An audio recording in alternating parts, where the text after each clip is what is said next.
Hey, I'm Aaron, and I just got back from Comic-Con, and one of the things that I did there was I got a chance to play the game Dragonbane. I just wanted to just unbox this box set and just see what's inside and talk through it a bit. So what is Dragonbane? Dragonbane has a interesting story to go along with it. Whilst a lot of the Western world had D&D as their cultural touchstone, in Sweden, Dragonbane was synonymous with the idea of role-playing games. Free League, a Swedish company known for games like Alien, Tales from the Loop. They grew up playing Dragonbane, or rather, and let me just check my notes on this, Drakar och Demono, or Dragons and Demons, originally published in 1982 and has seen several editions since then. And this is really just trying to revitalize and bring to a wider audience the game that they grew up with and knew and loved. So what we're going to do today is just open this up, see what's inside, and talk through the game, how it works, and start there. Harder than it seems.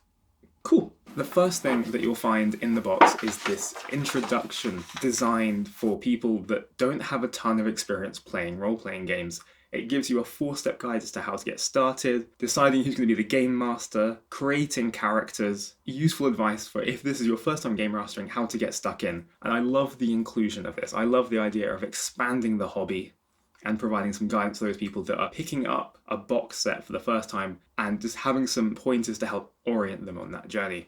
I'm assuming though most of us here are quite familiar with the idea of role-playing games, so let's put that to one side and see what else is inside. The rules are the next thing to take a look at.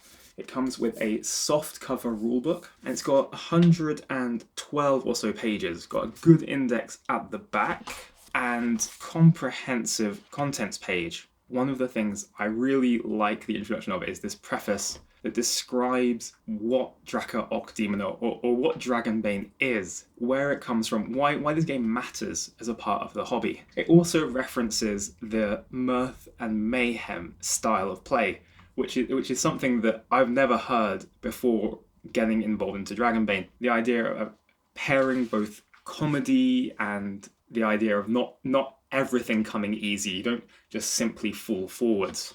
It's split into chapters, as you might expect. One on the player character, which we'll look at next. Another on skills and how to roll dice, combat and what that looks like. Another on magic, chapters on gear, there's a bestiary, and then there's some small advice at the end around running adventures. So let's dive into what makes a character in Dragonbane. The first thing you'll be looking at is your kin, or your species or your race, depending on the kind of language you're used to. There's the standard affair of humans, halflings, dwarves, and elves, but unique to Dragonbane, or at least I believe unique to Dragonbane, is the mallard kin, which are simply ducks. I was told whilst chatting at Comic-Con that mallards were somewhat divisive in the player base, that in previous editions of Dragonbane, a lot of people loved them, but a lot of people hated them, which led to them not being included in every edition.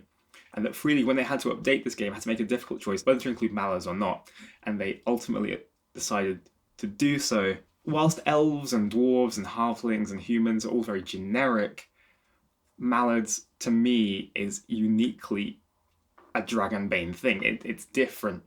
It's something you can't find elsewhere. You pair your kin for your chosen character with a profession, and there are 10 of these. Artisans, bards, fighters, hunters, knights, mages, mariners, merchants, scholars, and thieves. Each of them has their own heroic ability. When you start with your character, you're going to have 2 abilities. You have the heroic ability that comes from your profession, and your special ability that comes from your kin. Your profession also defines which skills matter most for you, and your starting gear set. What is unique, however, to Dragonbane is the way that you advance, and I love this. Whenever you roll a critical success or a critical fail, in that session you mark next to your skill a little check mark. At the end of the session, you'll have a little indicator of that. And then your game master will ask you the following questions. Did you participate in the game session? Did you explore a new location? Did you defeat one or more dangerous adversaries? Did you overcome an obstacle without using force? Did you give in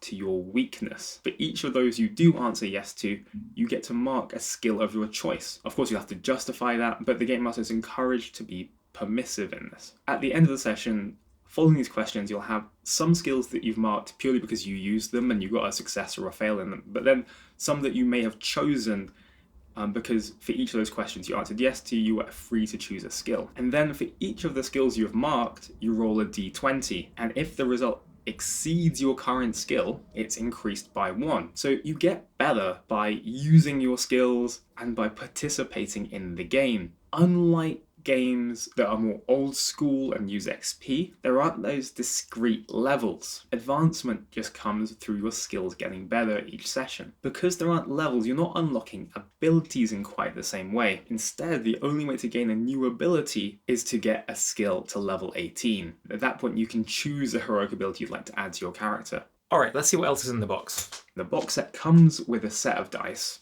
in this kind of luminescent green. The most important dice is the d20. Symbols exist on the dice that come in the box. A dragon on the 1 and a demon on the 20. The dragon is the best result. Dragonbane is a roll under system as opposed to a roll over system. Instead of having to beat a DC or a target number, you want to roll under that target number. And that target number isn't defined by your game master, rather it's defined on your character sheet. Dragonbane also has a boon and bane mechanic. Similar to advantage and disadvantage, when you have a boon, you'll roll 2d20 and take the lower of the two results, the one that will give you the best result because it's most likely to be under your target number for your roll. A bane is like receiving disadvantage. You roll 2d20 and you take the higher of the two results, the one that's more likely to take you over your target number. When you have multiple banes, they can stack. There's also an interesting push mechanic that you can optionally use. Players can choose to push their rolls when they fail, unless they get a critical failure. When you push your roll, you re-roll your dice. You also are required to then take a condition on your sheet. The condition you take is linked to the skill you are rolling for. So if I'm rolling for axe combat, that is linked to my strength attribute, and so the condition I will take is the condition associated with that strength attribute. In this case, exhaustion. Going forwards, whenever I use a skill that is associated with strength, because I'm exhausted, that roll is always going to be a bane until I can remove that condition by resting. When your back's against the wall and you know that you'd be going down, if you don't kill this thing first, pushing the roll gives you that out. Combat in Dragonbane is very similar to combat in most other systems, and I'm just going to skip over that and get onto the other elements of this game that I think are interesting. For game masters, the bestiary is perhaps where the flavour for Dragonbane's setting comes in. The demons and the dragons that are kind of titled to this game, ghosts, spiders, giants, the kind of things that you expect to find. This is my one complaint with Dragonbane from the perspective of someone who would like to run it. The bestiary at the back of this is very lackluster.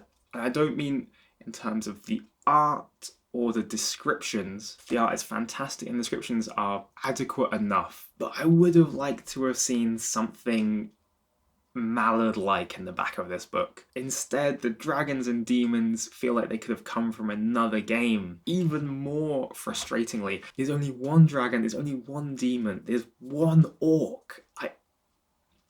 And it's not that you can't be creative as a game master, it's just that there's not much they're giving you to work with. If I'm running Dragonbane, I don't want it to feel like Dungeons and Dragons or like Pathfinder.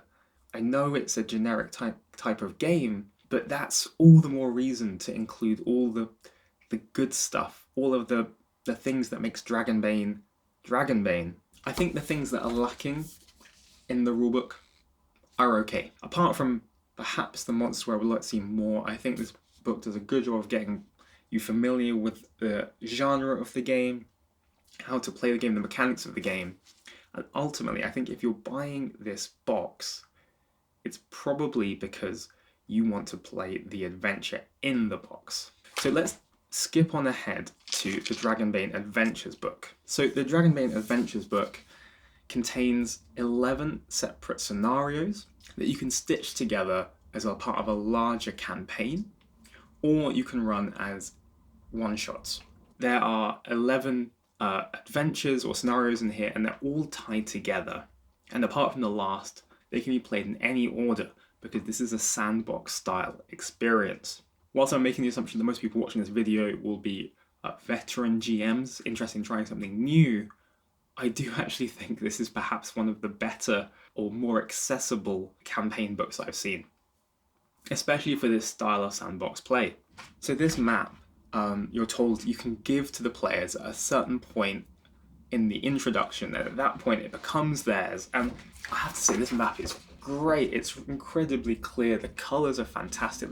The art is beautiful, and it's large enough to be useful, but also packs down to a reasonable size and goes back inside the box. When you get into the actual adventures themselves, there are some great maps here in this book, but you would be, as far as I'm aware, left to recreate these on your own. You've gone to the effort of producing these beautiful maps. Why not include these with your product? But otherwise, the content of these adventures is solid. It feels like it's the appropriate kind of adventure for this game. You've bought a historic RPG with a modern edition, and this feels like the right kind of swords and sorcery, or even to use their language, mirth and mayhem type of adventure. So overall, I think the adventure book is a win. So we've taken a look at the two big books, and there is another book. This is Alone in Deepfall Breach, which is a solo or GM-less campaign. I can't help but feel like this is just too frigging confusing. It just doesn't seem to be a coherent, structured booklet that makes me want to dive into this, and I think that's important for something like this. I'm going to try and give this a go in a future video and give you a better summary of what's in here. But right now, I don't think there's a lot that I love. I would love to see some solo rules for Dragonbane as a separate booklet. It's a shame because Free has done a fantastic job otherwise in this box set. Then there's the treasure cards, the initiative cards, the improvised weapon, and adventure cards. The treasure cards I think are fantastic. I think it's a good, sensible way for helping figure out what random treasure to give out. And there's a good range of stuff in here: ranged weapons, melee weapons, poison daggers, or just gold coins and gemstones. I would use this, and I'd probably continue to use this beyond playing the adventures in the box. The initiative cards, they're pretty enough, and I think that's really just that's the main value in them, just having a way to give out the initiative and make it look functional, but also pretty. The improvised weapons, maybe this is key to Dragonbane and I've missed it, but I'm not sure these have a lot of longevity. There's certainly some cool flavour, which I've been begging for with this box set, but I just don't see these having life as a typical part of play. I think they're an addition rather than the core part of this box. And the adventure cards, I think they do their job well enough when paired with the adventure, but again, I think like improvised weapons probably are more of an addition or an afterthought than like a core part of the experience. Still, nice to have and good for use with the adventure. Beyond that, you have the map, which we shared earlier, and you have a battle map. Whilst it's nice to have a battle map, I also am not convinced that movement's really key to this game. I think it'd be quite possible to just eyeball it. I would have rather had more dice or maps that were specific to the adventures. Not offensive, just perhaps unnecessary. And then you've got the pre-generated and the blank character sheets. I think these do a really good job of showing you everything you need to keep track of and making the game easier to learn. However, I think the pre-generated characters are excellent. If I was starting a Dragonbane campaign tomorrow, these pre-generated characters would be my first choice. The fact it's all filled out for you, but in a way that makes sense, because the rest of the sheet is so intuitive, I think it's a no-brainer. The last thing that we haven't spoken about in the box is the standees. I think these are fantastic. They obviously match up with the players of your pre-generated characters. My only complaint is that they're difficult to get back in the box. So looking at it, with the standees, character sheets, the maps, as well as the dice, the varying game books, the treasure cards, and the initiative cards, do I think this is a good value at the £40 price point? Because this isn't a starter set, because this is designed to be a box set, and it is currently the only way to get Dragonbane apart from the quick start. I think it is, from the vantage point of someone that likes the history of the hobby, that a box set feels like the right thing for Dragonbane. For me though, I probably only need 50% of the contents of this box. I just want the books for the most part. I think I would have loved to have seen an option of just a £30 book for this game. But I'm not mad that I paid £40 for this. In fact, I do think this is one of the better box sets that I've seen. If I look at it from the vantage point of someone that's got both a core book and a fantastic set of adventures, £40, worth it. That's all my thoughts on Dragonbane. If you enjoyed today's video, please go ahead and press all of the buttons beneath the video. Perhaps leave a comment and let me know what you'd like me to look at next. I do have some other videos that if you like this one, I would encourage you to go check out. I have some in-depth reviews and how to plays of Lineage and Stealing the Throne. And I also have a video more like this one, which is my initial impressions and thoughts of the Hexcrawl Toolbox by Games Omnivorous. Thanks for today, and I hope to see you again next time. Bye.